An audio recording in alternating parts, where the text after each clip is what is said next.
Շնորհակալ եմ ազգային ժողովի նախագահի մեծարգո տեղակալ Տիկին Հովսեփյան։ Ես մի քանի պնդումներ կանեմ։ Խնդրում եմ դուք արձագանքեք, արդյոք համաձայն եք դրանից թե ոչ, եւ հիմնավորեք։ Պնդում առաջին. Հայաստանը պետք է այլընտրանքներ ունենա բոլոր հարցերում եւ միշտ։ Այլընտրանքներ չունենալու դարաշրջանը Հայաստանի համար փակված է։ Պնդում համար երկրորդ. ԵՄ կողմից ՀՀ-ին աջակցության, իբրև աջակցության միջոց տրամադրվող ինքնավար առևտրային միջոցները ուղղված չեն որևէ երրորդ երկրի դեմ։ Պնդում երրորդ. ԵՄ քաղաքացիական առաքելության տեղակայումը Հայաստանում առանցքային դրական դեր է ունեցել Հայաստանի արևելյան սահմանների կայունության ու անվտանգության ապահովման գործում։ Պնդում համար 4. Ռուսաստանը եւ ՀԱՊԿ-ը չեն կատարել իրենց պայմանագրային պարտավորությունները Հայաստանի հանդեպ։ Կարող եք նշումներ անել, որպեսզի հիշեք։ Կրկնեմ, Ռուսաստանը եւ ՀԱՊԿ-ը չեն կատարել իրենց պայմանագրային պարտավորությունները Հայաստանի հանդեպ Հայաստանի սուվերեն տարածք ադրբեջանական ներխուժումներից հետո, երբ Հայաստանը դիմել է։ Խնդրեմ արձագանքեք։ Առաջինը այլընտրանքների, խնդրում եմ, քանի որ շատ էին հարցադրումները, եթե բանը ես նաև կարող եմ դիմել, որ փորձեք նաև լրացնել։ Առաջին հարցը այլընտրանքի մասին էր, չէ, որ այլընտրանքներ ԵՄ-ին եւ գոյություն չունեն, տենց էր առաջին պնդումը, ինչպես էր։ Այո։ Մենք երբ որ ես ներկայացնում էի Ուժեղ Հայաստան կուսակցության արտաքին քաղաքականության հիմնական դրույթները, ես հստակ ներկայացնում եմ, որ մեկ կախվածությունը, մեկ կենտրոնից միշտ հղի է ռիսկերով։ Միշտ պետք է դու ունենաս դիվերսիֆիկացիա, առավել ևս տնտեսական դիվերսիֆիկացիա, որովհետև մենք գիտենք հենց այսօր էլ մեր գյուղացիները բախվում են այն խնդրին, որ այս դիվերսիֆիկացիայի բացակայության պատճառով նրանք ստիպված են ճանապարհ փակել, որովհետև այս դիվերսիֆիկացիայի բացակայության պատճառով բերքը մնում է ծառերին եւ ավելին այդ գյուղացին, որ ամբողջ տարին աշխատում է եւ չի կարողանում վերջում իրացնել իր աշխատանքը, ստեղծվում է այնպիսի իրավիճակ, որ ստեղծվել է այսօր։ Երկրորդ հարցը մոնիտորինգի հետ կապված խմբերի Հայաստանում ԵՄ մոնիտորինգային խմբի։ Տեսեք, Հայաստանի անվտանգային համակարգը ընդհանուր համապարփակ համակարգը բաղկացած է բազմաթիվ բաղադրիչներից։ Համոզված եմ, որ մեր անվտանգության ամենաառաջին բաղադրիչը հենց ուժեղ, հզոր հայկական բանակն է։ Եվ մեր ամենաառաջին գործողությունները առաջնային պիտի լինի հենց արդիական ուժեղ բանակ ունենալը։ Դրանք կարող են համալրվել այլ նաև գործիքակազմերով։ Եվ այդ գործիքակազմերը ինչքան արդյունավետ լինեն, այնքան ավելի ձեռնտու է Հայաստանի Հանրապետությանը եւ Հայաստանի Հանրապետության քաղաքացուն։ Մյուս հարցը ՀԱՊԿ Ռուսաստան, որ չեն իրականացել Հայաստանի տարածքային ներխուժման։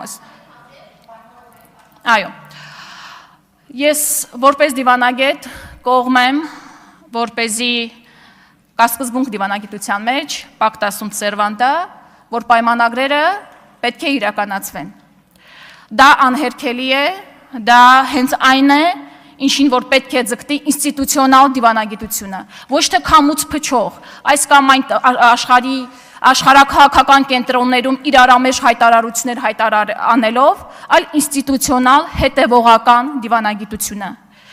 Երբ որ մենք ունենում ենք տարընթերցումներ, մենք եւ ունենում ենք ավարտեք Տիկինոս։ Հա արձագանքի կշարունակեմ։ Տիկին Հովսեփյան, ցավում եմ, բայց դուք չպատասխանեցիք հարցերին։ Ես ձեզ ուղիղ հարց էի տվել, ինչպես է գնահատում քաղաքացիական դիտորդական առաքելությունը Եվրամիության,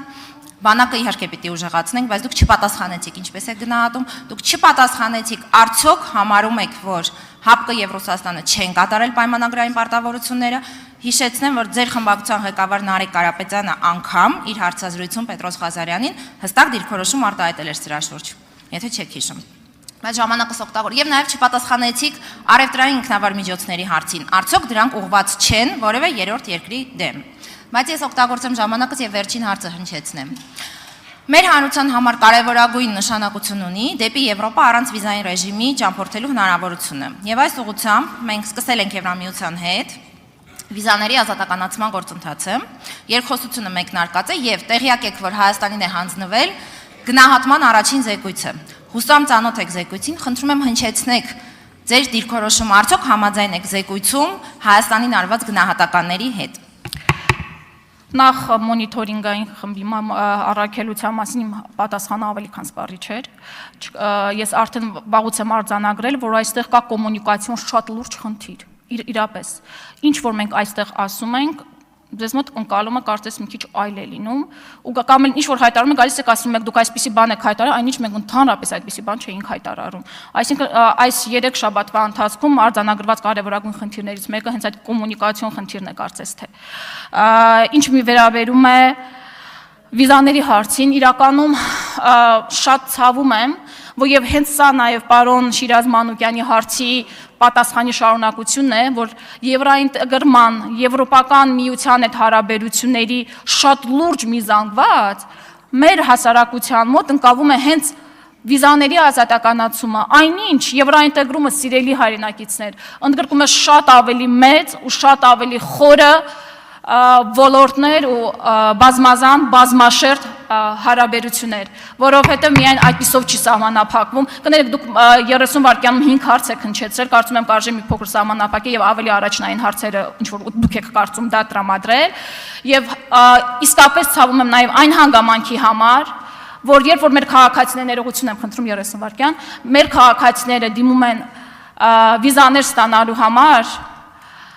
լրջագույն խնդիր է առաջանում, օրինակ, որ իրենց բանկային հաշվում ունենան որոշակի գումար, եթե գիտեք, որպես այդպիսի հանգամանք է գոյություն ունենում, եւ լրջագույն խնդրի են բախվում մեր քաղաքացիները, որտեղ չունեն այդ գումարները իրենց հաշիվներին։ Եկեք այս մասին մտածենք, թե ինչու է աղքատությունը Հայաստանում այս մակարդակին, որ նրանք ստիպված են դիմել այդ վիզաների համար ու լքել Հայաստանը։ Շնորհակալ եմ, բայց հարցերի 5 հարցեր։ Դե բա այդպես է, ձեր խմբակցության գործընկերներն էլ մեր տեխնացուներին էին 5, 6, 7 հարց տալիս, տենց է, դա պետքա տեղավորվել ժամանակի մեջ, դրա մասին է ազգային ժողովի կանոնակարգը։ Հասմիկ Հակոբյան։ Շնորհակալություն Տիկին Հովսեփյան, քանի որ ձեր